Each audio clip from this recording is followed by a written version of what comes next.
Good morning dear students. Gayatri Vidya Mandir Uchcha माध्यमिक विद्यालय सांसों के यूट्यूब चैनल पर आप सभी का पुनः हार्दिक स्वागत। आज हम 9th क्लास के विज्ञान विषय का 7वां पाठ डिस्कस करने जा रहे हैं। इस पाठ पर आधारित ये वीडियो लेक्चर अपना चौथा है। इसमें हम जानेंगे 7वां पाठ आपके दे रखा है जीवों में विविधता। क्या होती है विविधता, किस प्रकार से उत्पन्न होती है, एक एक चीज को अपने पिछले 2-3 वीडियो रिलीज हुए उसमें आपने विस्तार से अध्ययन किया था। आज अपन अध्ययन करने जा रहे हैं पादपों का वर्गीकरण। विभिन्न प्रकार के जीवों का वर्गीकरण विविधता की वजह से उनको अलग अलग कैटेगरी में बांटा जाता है, तो बांटना भी नेसेसरी हो जाता है ताकि उनके अलग अलग जीवों के अलग अलग गुणधर्म होते हैं और उनके अकॉर्डिंग अपन पूरी एक जीव का स्टडी करके पूरे समूह का अध्ययन कर सकते हैं। तो आज हम इसलिए करेंगे कि पादप जगत का वर्गीकरण किस बेस पे किया गया, क्या उनकी भूमिका रही। वैसे देखें तो पंच जगत अवधारणा प्रस्तुत करने का W.H. विक्टर ने किया था और उन्होंने बताया था कि पूरे प्राणी जगत को उन्होंने सजीव जगत को 5 कैटेगरी में डिवाइड करके बताया कि क्या क्या होते हैं। मोनर जगत में किसको रखा, प्रोटिस्टा में किसको रखा, तो फंजाई क्या थे कब, और उसके बाद में पादप और जंतु जगत को विस्तार पूर्वक से उसने शॉर्ट में समझा के बताया। परंतु प्लांटी का पुनः वर्गीकरण प्रस्तुत करने का अलग अलग वैज्ञानिकों का अलग अलग भूमिका रही।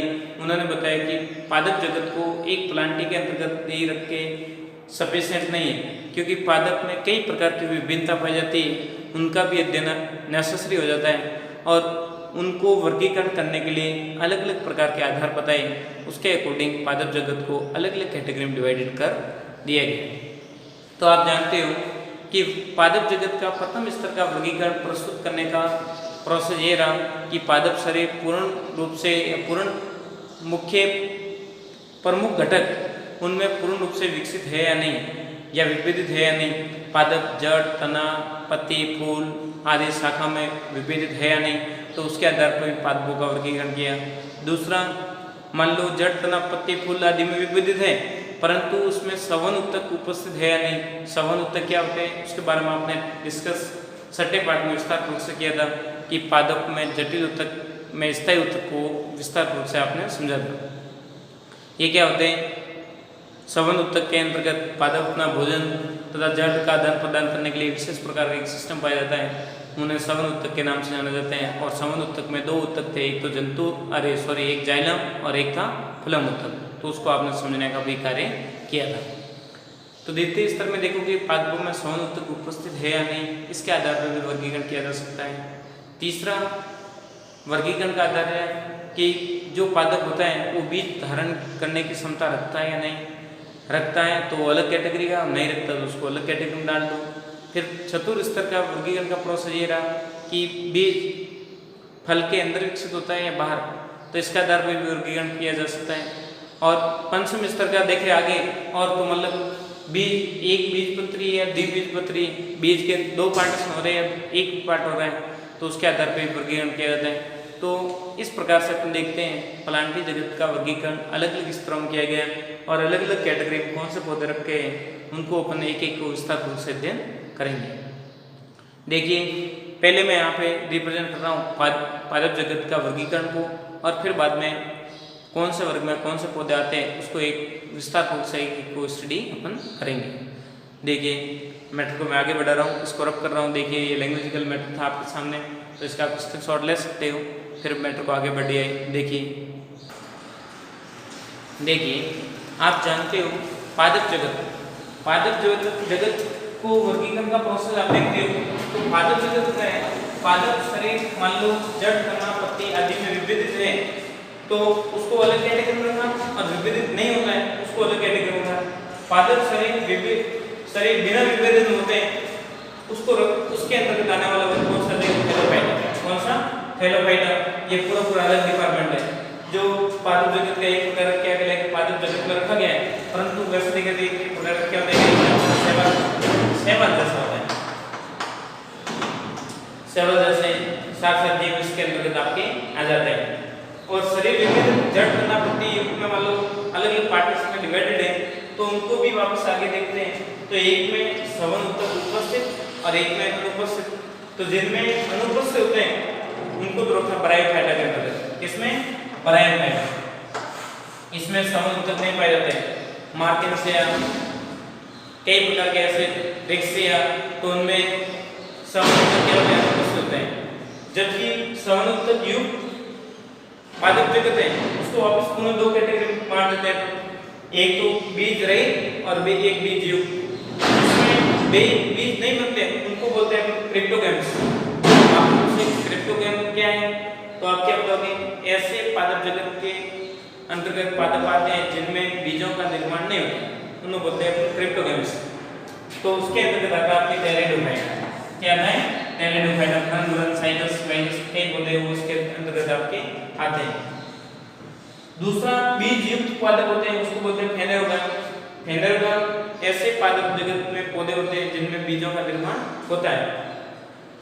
उनको वापस बीज युक्त पौधों को फेनेरोगैम्स को दो कैटेगरी में बांट रखा है। एक तो नग्न बीजी पौधे और एक बीज जो फल के अंदर पाए जाते हैं, झिल्ली युक्त अपन कह सकते हैं। नग्न बीज होते हैं जिम्नोस्पर्म और झिल्ली युक्त या फल युक्त पौधे होते हैं वो होते हैं एंजियोस्पर्म। तो एंजियोस्पर्म और जिम्नोस्पर्म क्या होंगे, इसमें तो जो होगी वो जो बीज पत्र होंगे वो क्या होंगे, नग्न होंगे। जबकि इसमें बीज होगा वो किसी सॉइल के अंदर होगा। जैसे आप देखते हो आम की गुठली, तो पूरे गुठली के ऊपर क्या होता है, पूरे कवच होता है, आपके क्या रसदार फल होता है, तो एंजियोस्पर्म के अंदर चला जाएगा। पुनः एंजियोस्पर्म बीज के पार्टीशन के अकॉर्डिंग दो कैटेगरी हो जाता है। एक तो एक बीजपत्री और एक होता है द्विबीजपत्री। द्विबीजपत्री और एक बीजपत्री क्या होता है, जैसे एक बाजरे के दाना आपने देखा होगा, वो क्या होता है एक बीजपत्री। क्या बाजरे के दाने को आप कट कर सकते हो समान भागों में? नहीं कट कर सकते। जबकि एक सन्ना है,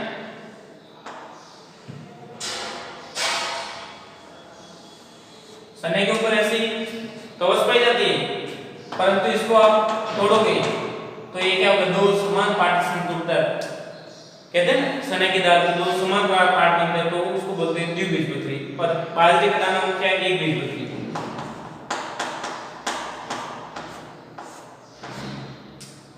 दिमाग बात रहेगी। तो एक एक चीज को अपन एक एक पे विस्तार पूर्वक से अपन स्टडी करेंगे और एक एक पॉइंट को अपन जिक्र करते हैं, देखिए समझने का प्रयास करते हैं, जितना पॉसिबल हो सके उतना अपन कवर कर रहे हैं। इसका आप एक बार स्क्रीनशॉट ले लीजिए, फिर मैं मैटर को आगे बढ़ा रहा हूँ। देखिए फर्स्ट अपन पढ़ेंगे थैलोफाइटा, फिर ब्रायोफाइटा, टेरेडोफाइटा और फिर बाद में जिम्नोस्पर्म और एंजियोस्पर्म। एक एक चीज को अपन क्लियर करते हैं, बढ़ते आगे। हो गया आपका स्क्रीनशॉट। देखिए थैलोफाइटा, थैलोफाइटा पौधे होते हैं, इनका शारीरिक संगठन में किसी भी प्रकार का विविधीकरण नहीं होता है। अर्थात आप तो देखते हो कि इन पौधों में जड़, तना, पत्ती, फूल ऐसे किसी भी प्रकार के कोई पार्टीशन नहीं बनते हैं। तो अर्थात अपन कह सकते हैं ये पौधे क्या होते हैं, विविधीकरण रहित होते हैं, विविधीकरण रहित होते हैं। इस वर्ग के पौधे को सामान्यतः अपन क्या कहते हैं, शैवाल, शैवाल के अंतर्गत आप कहते हैं थैलोफाइटा। ये जलोद्भिद होते हैं। जितने भी ये पौधे होते हैं वो कहाँ पे देखने को मिलते हैं, जल में पाए जाते हैं। कहाँ पाए जाते हैं, जो जल में पाए जाने वाले पौधे क्या कहलाते हैं, जलोद्भिद। उदाहरण यूलोथ्रिक्स, स्पाइरोगैरा, कारा, अलवा आदि अलग अलग प्रकार के पौधे। इनकी डिजाइनिंग आप देखते हो तो इस प्रकार के दिखाई देते हैं, जैसे अलग अलग प्रकार के आकार उनको आप देख के आइडेंटिफाई कर पाते हैं। ये वैसे देखें तो मतलब इनको अलग अलग पूरे विस्तार एक एक चीज़ को आप समझोगे। कॉलेज लेवल पे आपके पूरा इसका मटेरियल भी दे रखा है, आप समझने का प्रयास भी करोगे, समझोगे वहाँ। अगला अपन देखेंगे सेकंड पॉइंट आपके रहेगा, वो है क्या, ब्रायोफाइटा। ब्रायोफाइटा का पौधों का शरीर तो क्या होता है, विविधीकरण पाए जाते हैं, जड़, तना, पत्ती में विविधित होता है, परंतु उनमें सवन उत्तक क्या होते हैं, कई प्रकार के ऐसे झंझट वो उनमें नहीं पाए जाते हैं। उसकी वजह से सवन उत्तक अनुपस्थित होने के कारण इनमें कई प्रकार की प्रक्रिया क्या होती रुक जाती है। तो देखिए अगला बिंदु में क्या है, ब्रायोफाइटा। फर्स्ट पॉइंट को आप फाइंड आउट कर दीजिए, स्क्रीनशॉट ले लीजिए, फिर बाद में अपन दूसरे पॉइंट पे जा रहे हैं, वो है आपके ब्रायोफाइटा। हो गया होगा। देखिए आगे ब्रायोफाइटा को मैं पास में रिप्रेजेंट कर रहा हूँ, उसको आप देख लेना।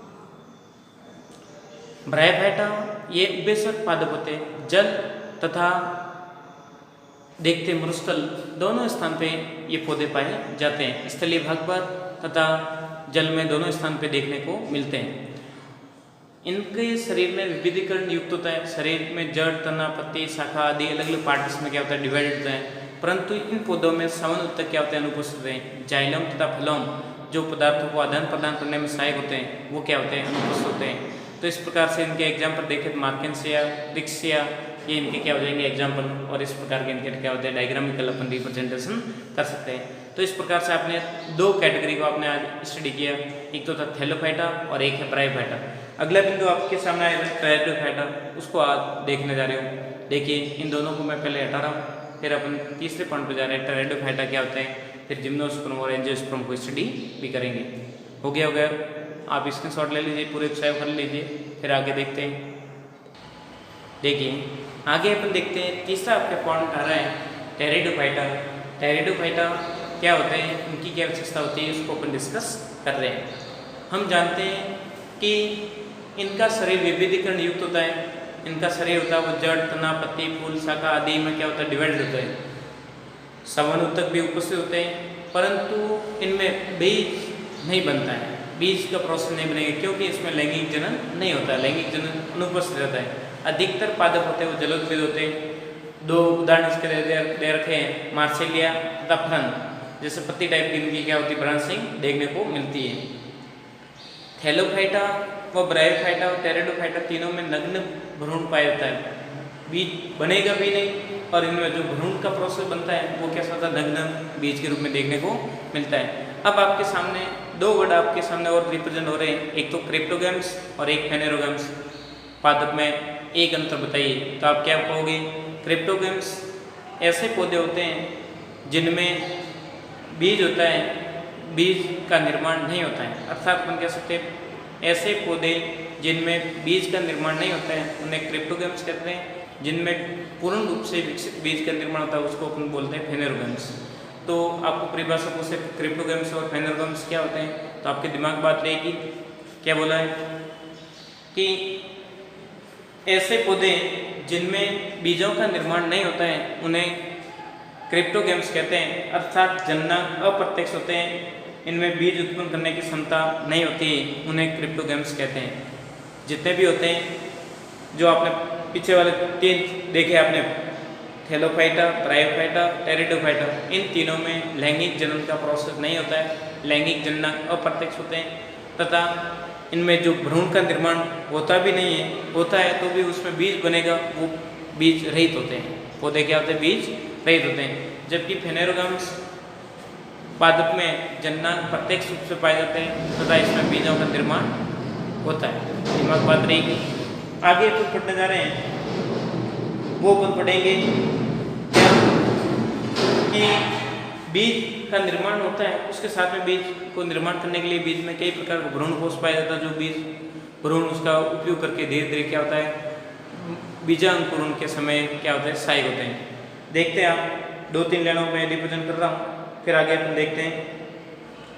बीज की अवस्था के आधार पर पादप जगत को दो कैटेगरी में डिवाइड कर देंगे अपन, एक तो जिम्नोस्पर्म और एक एंजियोस्पर्म। हो गया होगा, पहले आप इसका स्क्रीनशॉट ले लीजिए, फिर बाद में मैं मैटर को आगे बढ़ा रहा हूँ।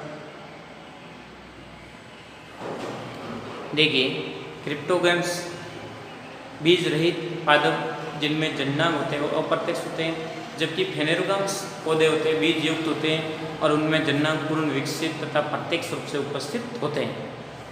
दिमाग बात रहेगी। क्रिप्टोगैम और फेनेरोगैम में आपको अंतर पूछे तो आप व्यवस्थित रिप्रेजेंट करके बता दोगे कि इनमें ऐसे पौधे जिनमें बीज का निर्माण नहीं बनता और इसमें बीज का निर्माण बनता है, इसमें जननांग पाए जाते हैं, इसमें नहीं पाए जाते हैं। तो ऐसे 3-4 लाइन आप लिख सकते हो, मेंशन कर सकते हो। उसके बाद में बीज के अंदर भ्रूण कोष के साथ में खाद्य पदार्थ होता है जिसका उपयोग भ्रूण करके प्रारंभिक विकास तथा अंकुरण के समय में जो खाद्य पदार्थ है वो बीज के लिए क्या होता है सहायता करने में क्या होता है महत्वपूर्ण भूमिका अदा करता है। आगे चौथा पार्टीशन आप देख रहे हो जिम्नोस्पर्म पादप। ऐसे पादप होते हैं जिनमें बीज नग्न होता है। बीज क्या होता है नग्न, बीज किसी भी प्रकार फल भित्ति के अंदर नहीं होगा, बीज तो बनता है परंतु क्या होता है बीज नग्न होता है, डायरेक्ट खुला ओपन बीज। ये बहुत से पादप होते हैं, सदाबहार होते हैं और काष्ठीय पौधे होते हैं। लकड़ी ज़्यादातर लकड़ी के काष्ठिक निर्माण में इनका प्रयोग किया जाता है। लकड़ी उद्योग में इसका विशेष प्रयोग किया जाता है। फाइनस है, साइकस है, साइकस से जो बनने वाले बीज होते हैं उनको अपन साबुदाने के रूप में अपन खाते हैं, पराली के रूप में, तो वो यही पौधे काम में आते हैं। तो देखिए जिम्नोस्पर्म क्या होते हैं, सारे बाकी प्रॉपर्टी पाई जाएगी जो बैकवर्ड पौधों में नहीं थी, वो सारे इसमें प्रॉपर्टी है, परंतु इसमें जो बीज बनेगा वो नग्न होगा, इतना आप याद रखना। एंजियोस्पर्म पादप, इनमें बीज फल होते हैं, उनके अंदर विकसित होते हैं, फल भित्ति के अंदर पाए जाते हैं, बीज खुले नहीं होते हैं। ये पुष्पीय पौधों के सारे उदाहरण पुष्पीय पौधे होते हैं, वो सारे इसके अंतर्गत आते हैं। बीज फल के अंतर्गत होता है, अर्थात अपन कह सकते हैं बीज बीजांड युक्त होता है। बीज होता है वो अंडाशय के अंदर पाया जाता है, और अंडे से बीजांड से क्या बनता है, आपके फल का निर्माण होता है। पुनः एंजियोस्पर्म को 2 कैटेगरी में बांट रखा है। जिम्नोस्पर्म को एंजियोस्पर्म को 2 कैटेगरी में बांट रखा है। एक तो एक बीजपत्री और एक द्विबीजपत्री। जो आगे देखते हैं, एक बीजपत्री जिसमें बीज का निर्माण होता है वो केवल एक बीज बनता है, और द्विबीजपत्री में 2 पार्टीशन में अलग अलग डिवाइड होता है। जो मैंने शुरू में बताया था, सन्ने का एक दाने आप लेते हो, उसको 2 भागों में डिवाइड कर सकते हो, और एक बाजरे के दाने को आप डिवाइड नहीं कर सकते हो। तो इस प्रकार से आप स्टडी करते हैं तो आपको देखने को मिलता है कि पादप जगत विस्तार रूप से बहुत बड़ा इसका पार्टीशन है, लेंथी है, उसको आप व्यवस्थित समझने का प्रयास कीजिए। तो आज ओनली फॉर अपने स्टडी की किसकी पादप जगत की। कल अपन पढ़ेंगे जंतु जगत। जंतु जगत की भी 2 कैटेगरी, एक तो कॉर्डेट और एक नॉन कॉर्डेट। तो पहले अपन कॉर्डेट को बाद में पढ़ेंगे, पहले नॉन कॉर्डेट को स्टडी करेंगे, तो विस्तार पूर्वक से एक चीज़ को समझेंगे। परंतु आज का जो मैटर है वेरी इंपॉर्टेंट है, एग्जाम की दृष्टि से आप पसंद से जा सकते हैं। जितना मैटर बताया जा रहा है उसको विधिवत पढ़े, घर में रहे, सुरक्षित रहे और अपना काम करते रहे। और यदि अभी तक गायत्री विद्या मंदिर यूट्यूब चैनल को आपने सब्सक्राइब नहीं किया है तो सब्सक्राइब करें, लाइक करें, शेयर करें, और ताकि अपलोड होने वाले नए वीडियो तथा नोटिफिकेशन आपको डायरेक्ट इनडायरेक्ट मिलता रहेगा, ताकि आपकी पढ़ाई बाधित नहीं हो, पढ़ाई कंटिन्यू बनी रहे। ध्यान रहे, अपना काम डायरेक्ट इनडायरेक्ट रूप से बैठ के घर पे होमवर्क के रूप में जितना मैटर बताया जा रहा है होमवर्क करते रहे। थैंक यू, धन्यवाद।